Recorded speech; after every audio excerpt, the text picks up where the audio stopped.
Baik, Assalamualaikum warahmatullahi wabarakatuh. Perkenalkan, nama saya Muhammad Rinaldi dengan nomor NIM 2003-2024. Nah, kali ini kita akan membahas tentang rancangan usaha agribisnis. Jadi, materi kali ini tentang perencanaan pemasaran barang dan jasa. Nah, jadi perencanaan pemasaran atau marketing plan adalah salah satu bentuk proses manajemen perusahaan untuk mencapai tujuan dari pemasaran produk, yaitu mendapatkan keuntungan dari produk yang kita pasarkan itu. Nah, jadi oleh sebab itu dibutuhkan keahlian khusus dalam menyusun rencana pemasaran sehingga dapat menghasilkan keuntungan yang besar. Nah, jadi rencana pemasaran menurut Kroski dan Sussman adalah dokumen yang berisi 6 aspek. Yang pertama itu analisa situasi pemasaran yang terjadi ketika rencana pemasaran tersebut akan dibuat. Yang kedua itu analisa terhadap peluang dan ancaman. Yang ketiga, target dari pemasaran produk. Yang keempat, strategi pemasaran. Yang terakhir adalah pendapatan yang akan diproyeksikan. Nah, jadi itulah menurut Kroski dan Sussman. Nah, jadi tujuan dari rencana pemasaran produk ini secara umum berfungsi untuk menentukan cara perusahaan tersebut dalam menempatkan strategi pemasaran yang akan dilakukan secara nyata di pasaran. Nah, bila dikatakan bahwa rencana pemasaran seperti sebuah peta jalan yang akan dapat memberikan petunjuk arah agar tercapainya tujuan bisnis, sehingga juga mendapatkan petunjuk secara berkala. Nah, jadi tujuan rencana pemasaran antaranya adalah mengetahui informasi yang berkaitan dengan perubahan pasar dan persaingan pasar perusahaan lain. Yang kedua, menciptakan jaringan kerja yang luas. Yang ketiga, meningkatkan keuntungan dengan cara yang lebih efisien dan lebih efektif. Nah, jadi selanjutnya kita membahas permasalahan produk. Nah, jadi elemen penting yang mendukung suksesnya rencana pemasaran adalah sebuah produk. Mengapa demikian? Nah, jadi produk tersebut harus bagus, merupakan elemen yang paling utama. Oleh sebab itu, agar bisa menciptakan strategi pemasaran produk, yaitu perlu memastikan bahwa produk yang akan dipasarkan itu memang produk terjamin kualitasnya. Nah, jadi setelah kita produk, kita harus mengetahui apa itu konsumen. Nah, jadi sebelum merencanakan pemasaran produk, baiknya setidaknya produsen perlu memikirkan pertanyaan ini. Nah, jadi jika produsen bisa menjawab pertanyaan tersebut, maka setidaknya akan mempermudah produsen untuk menentukan pasar yang tepat ketika menyampaikan produk yang akan dipasarkan. Nah, jadi selain itu fokus terhadap kualitas dan yang diberikan oleh produk yang akan dipasarkan tersebut. Produsen juga perlu memperhatikan pada konsumen, baik itu konsumen yang sudah memiliki pelanggan maupun yang belum memiliki pelanggan. Nah, jadi untuk memasarkan sebuah produk tentu diperlukan komunikasi dengan konsumen. Apalagi menurut sebuah hasil riset yang berkaitan dengan pemasaran suatu produk, lebih dari 50% konsumen merasa tertarik membeli produk jika mereka terhubung secara emosional.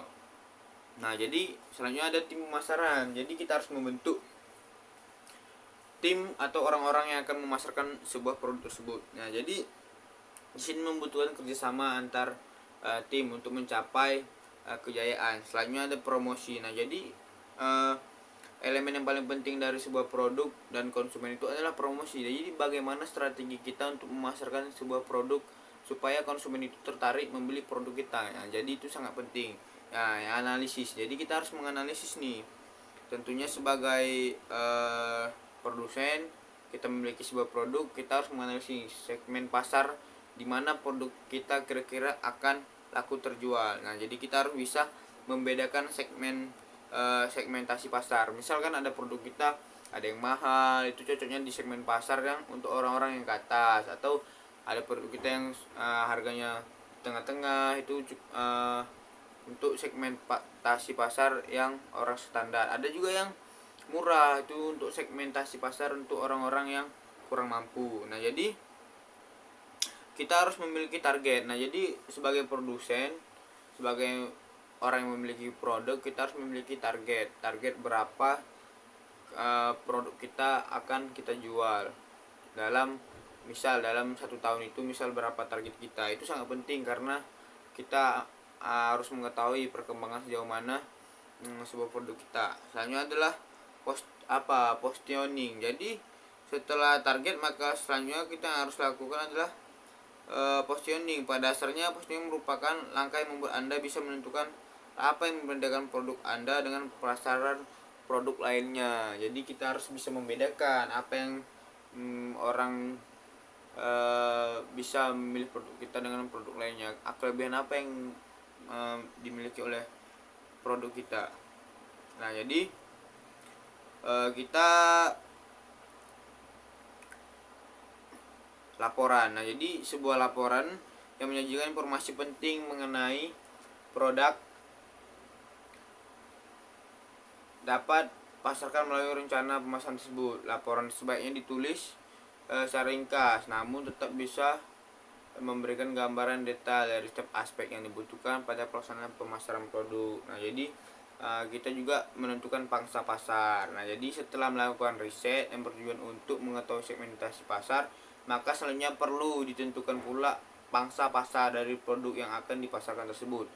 Nah, jadi kita dapat menggunakan cara praktis dengan menjelaskan demografi dari masing-masing pangsa pasar yang menjadi target dari produk tersebut. Nah, setelah itu baru kita menjelaskan tentang menentukan target pemasaran menggunakan konsep SMART. Nah, jadi pada saat kita menentukan target pemasaran, maka kita harus menggunakan konsep yang ringkas dan sederhana. Dalam hal ini, kebanyakan tim pemasaran suatu produk akan menerapkan konsep SMART. SMART, SMART. Jadi SMART yang merupakan akronim dari spesifik atau measurable, terukur, attainable, dapat dicapai, dan realistis. Tidak dibatasi oleh waktu. Nah, jadi selanjutnya yang paling utama juga kita harus menentukan strategi pemasaran. Nah, jadi sebuah rencana pemasaran produk sudah diracik dengan matang-matang, tentu juga kita harus menerapkan strategi pemasaran. Oleh sebab itu, diperlukan strategi pemasaran yang terstruktur dengan baik agar bisa merealisasikan rencana pemasaran yang sudah melalui beragam perkembangan.